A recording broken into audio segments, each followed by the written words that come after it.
분명히 집값은 떨어졌습니다. 그런데 이상하게도 매물은 보이지 않습니다. 거래는 끊겼고 오히려 고가 거래 하나에 사람들이 이제 바닥이다며 움직이기 시작합니다. 이건 진짜 신호일까요? 아니면 착각일까요? 안녕하세요. 요즘 부동산 시장 걱정 많으시죠? 특히 부산 지역에 가족집이 있거나 자녀 명의로 투자한 분들이라면 지금 이게 팔아야 할 타이밍인지 아니면 더 기다려야 하는 건지 판단이 안 서실 겁니다. 최근 저도 네이버 부동산을 자주 들여다봤는데요. 부산 시장은 숫자만 보면 이미 조정이 끝났다고 착각하기 쉽습니다. 하지만 실제로 부산 현장을 취재해본 결과 체감 분위기는 완전히 달랐습니다. 오늘 영상은 그 착각을 바로잡는 데 초점을 맞추고 있습니다. 특히 시니어 세대가 조심해야 할 거짓 반등의 시그널, 그리고 지금 매물이 사라진 진짜 이유까지 모두 정리해드릴게요. 먼저 숫자부터 짚어보겠습니다. 2021년 당시 부산 집값 상승률은 전국 1위 수준이었습니다. 수영구, 해운대 등 인기 지역의 오션뷰 신축 아파트는 단 2년 만에 8억 16억까지 2배 이상 급등했습니다. 서울 규제에 막힌 자금이 부산으로 대거 유입되면서 투기성 갭 투자가 늘어났고 특히 서울 대출로 부산 투자하는 투자버스까지 생겼습니다. 하지만 2022년 금리 인상과 대출 규제 강화로 거래가 끊겼습니다. 2024년까지 거래량은 급감, 가격은 떨어졌지만 매물은 나오지 않는 이상 현상이 이어지고 있습니다. 지금 상황에서 무엇을 기준으로 판단해야 할까요? 단순 가격 등락이 아닌 시장에 나오는 매물의 성격을 분석하셔야 합니다. 이렇게 확인해보세요. 최근 3개월 거래된 아파트가 몇 층인지, 어느 동인지 꼭 체크하세요. 고층 프리미엄 거래인지, 급매인지 확인해야 시세 착각을 피할 수 있습니다. 매물이 많은 단지는 반드시 등기부 등본으로 소유자 수를 체크하세요. 법인 외지인 소유 비중이 높은 단지일수록 하방 리스크 큽니다. 네이버 부동산에 올라온 매물수 변화 그래프를 주 단위로 캡처해두세요. 매물수가 꾸준히 줄어드는 지역은 심리적 반등 가능성이 있는 반면 갑자기 확 줄어든 지역은 가격 착시 가능성이 높습니다. 지금 안 사면 평생 못 산다. 한때는 정말로 그렇게 믿었습니다. 그런데 지금은 말이 바뀌었습니다. 이제는 사면 안 된다, 더 떨어진다. 완전히 뒤바뀐 시장 분위기, 이제부터는 그 착각의 대가가 어떤 모습으로 나타나고 있는지 실제 계약서와 숫자로 보여드리겠습니다. 혹시 이런 말 기억나시나요? 지금 안 사면 벼락거지 된다. 한때는 그 말 하나에 평생 모은 돈을 올인한 분들도 계셨습니다. 특히 부산 부동산 시장에선 그런 흐름이 훨씬 더 극적으로 나타났죠. 서울 대출받아 부산 신축 오션뷰 아파트에 갭 투자하러 갔다는 얘기 한두 건이 아니었습니다. 그런데 그 열기는 불과 12년 만에 거짓말처럼 꺼져버렸습니다. 왜 이렇게까지 무너졌을까요? 그리고 지금 시장은 어디까지 떨어졌을까요? 이제는 감정 말고 냉정하게 숫자로 확인하실 때입니다. 2021년 말까지 부산 부동산은 지금 안 사면 못 산다는 심리로 과열. 실제 사례 수영구 쌍용의 가디오션 84타입 2019년 말 8억 5천 2021년 42층 오션뷰 매물 16억 거래 2년 만에 무려 8억 상승. 당시 대출금리 연 2%대 10억짜리 집도 버틸 수 있다는 착각. 2022년 이후 금리 인상 4%, 5%, 6%까지 상승. 월 이자 부담이 2배 이상 폭증. 외지인 매수 급감. 2021년 부산 외지인 매수 비중 40% 이상. 금리 상승 후 서울 투자자들 빠르게 이탈. 시장 유동성 급속히 마르며 거래 절벽 발생.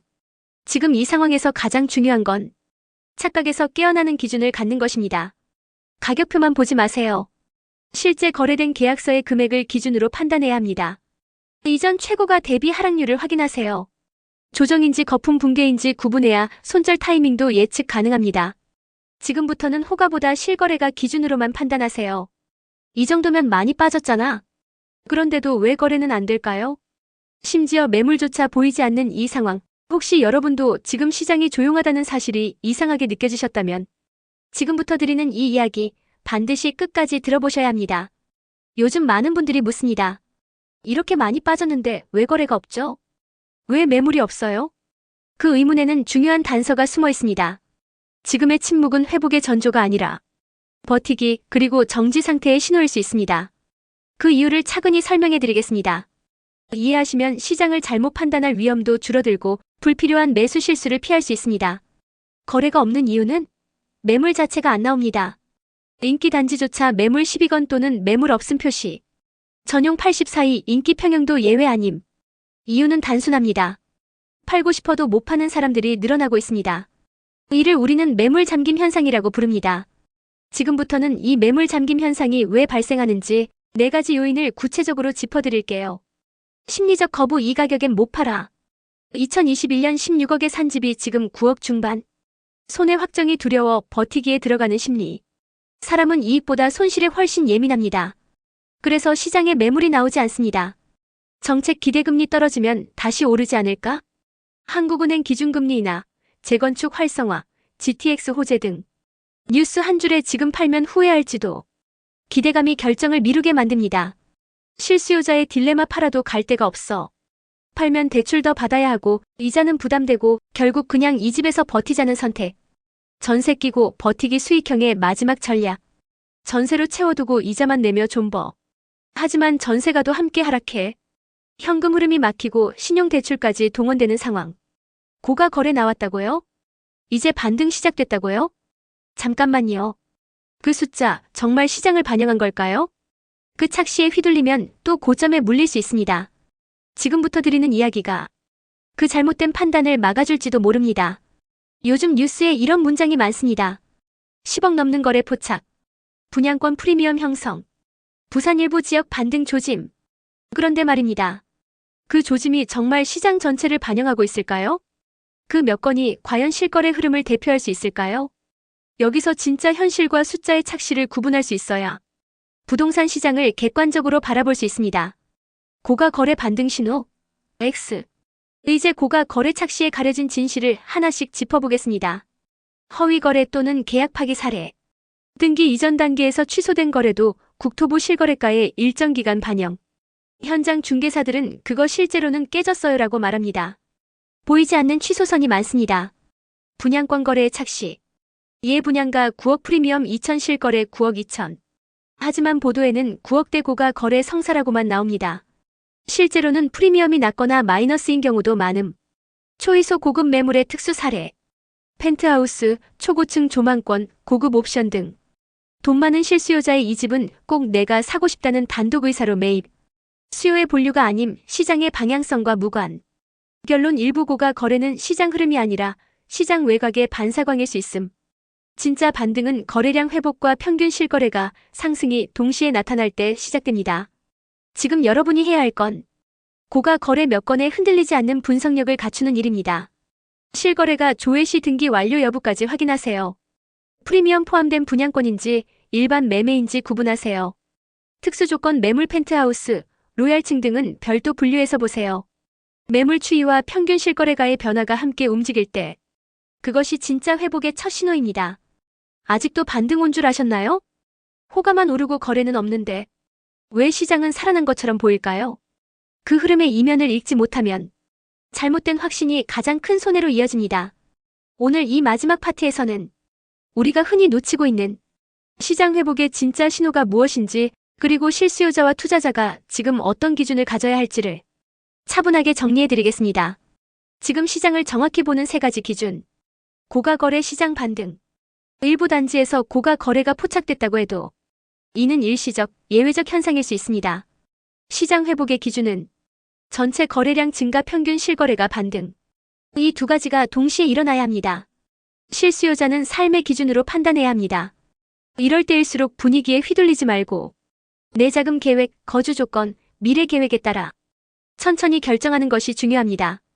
투자자는 지금을 급매 시장으로 인식해야 합니다. 아직 시장은 급매물만 거래되는 국면입니다. 데이터 없는 기대감으로 움직였다간 다시 하락장에 고점 매수할 수 있습니다. 지금 시점에서 각각의 전략 방향은 이렇게 정리할 수 있습니다. 실수요자라면 전세 만기, 자녀 교육, 직장 이동 등 삶의 타이밍이 먼저입니다. 대출 이자 감당 가능성, 거주 안정성, 위치 등을 기준으로 단기 시세가 아닌 장기 정착 가능성을 우선 고려하세요. 투자자라면 호재에 반응하지 마시고 숫자에 집중하세요. 급매물 위주로 접근하고 거래량 회복, 공급 추이, 전세가율 변화 등을 함께 관찰해야 합니다. 최근 전세 계약이 만료되며 고민이 많았습니다. 지금 사야 할까? 기다릴까? 많은 조언이 있었습니다. 조금만 기다려요. 반등 시작됐어요. 뉴스 보셨어요? 하지만 이렇게 결정하셨습니다. 매달 감당 가능한 수준에서 대출 가능하고 병원, 시장, 교회도 다 근처에 있고 내가 정착할 만한 동네라면 지금이 내 타이밍이다. 이 결정, 단기 시세 예측이 아닌 삶의 기준으로 내린 판단이었습니다. 그리고 그런 선택은 언제나 옳습니다. 지금 시장은 회복의 전환점이 아닙니다. 금리 인하 가능성, 정책 완화, 분양가 상승 이슈. 이 모든 것은 가능성일 뿐. 거래량과 평균 실거래가가 동반 상승하지 않으면 진짜 회복이라 말할 수 없습니다. 특히 부산처럼 외지인 투자 비중이 컸던 지역은 실수요 중심의 구조 전환이 이루어져야 비로소 안정적인 회복이 시작됩니다. 지금은 추격할 때가 아니라 분석할 때입니다. 시장이 조용할수록 판단의 깊이가 갈라지는 시기입니다. 이제 정리하겠습니다. 부동산 시장은 언제나 움직입니다. 하지만 그 흐름의 겉모습에만 휘둘리면 진짜 기회를 놓치고 잘못된 확신으로 후회만 남습니다. 실수요자라면 삶의 타이밍이 우선입니다. 투자자라면 착시가 아닌 데이터에 근거한 전략이 중요합니다. 시장 참여자 모두에게 지금은 움직이는 시간보다 판단의 시간입니다. 오늘 영상이 여러분의 부동산 판단에 기준이 되는 나침반이 되었길 바랍니다. 좋아요, 구독, 공유는 더 많은 분들에게 흐름의 이면을 보는 눈을 전달하는 힘이 됩니다. 함께 지켜봐 주셔서 감사합니다.